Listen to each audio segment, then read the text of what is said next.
enforced. Working with another American university, the British-based Beckley Foundation has won a landmark concession to conduct LSD research on people.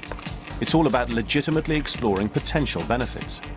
But outside these few labs, LSD remains an illegal Class A substance. The LSD comes off as a fluorescent band at the edge of this plate. We collect it into tubes and concentrate it down and crystallize it so we can get very pure material that way. Pure LSD helps researchers like David Nichols study the effects of its molecular structure in the brain. We think that it activates a type of brain receptor that's known as a serotonin 2A receptor. That receptor is actually located on cells in the frontal cortex and is involved in the computations that help us to visualize and interpret the reality around us.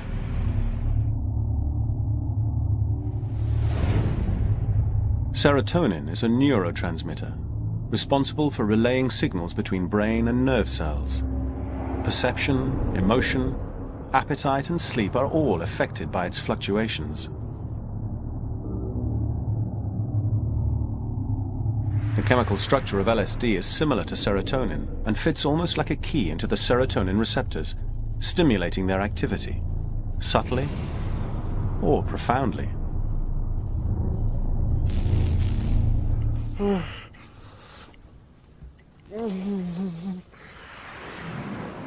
Serotonin may play a role in the extreme pain that this man is experiencing.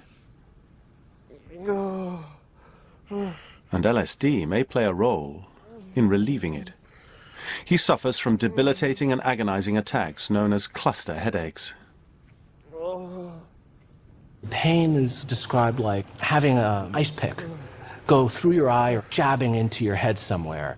That people will bang their heads against the wall, against oxygen tanks, against the floor, pulling their hair out to distract themselves from the pain of this headache. Scientists don't fully understand what causes cluster headaches, but believe abnormalities in blood vessels, nerves, and brain chemicals play a part. There's no cure, and few treatments that provide relief. Oxygen may shorten the attack by constricting blood vessels, but it's taking 2.5 canisters to make this one subside.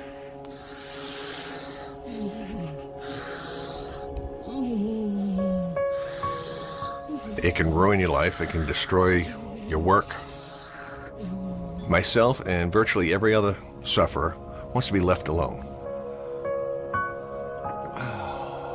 Some sufferers have found relief in psychedelic drugs like LSD and psilocybin, the psychoactive component in magic mushrooms. But it means breaking the law.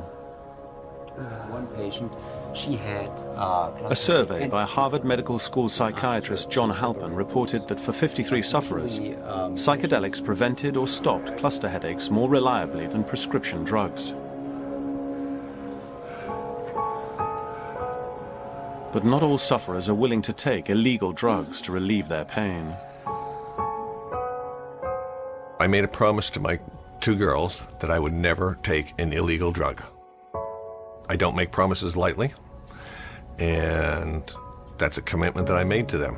And so we found out it works. So this is not that we're suggesting a placebo. John Halpern and fellow colleagues from the Hanover Medical School in Germany launched a trial treating 6 cluster headache sufferers with a non-psychedelic form of LSD called Bromo.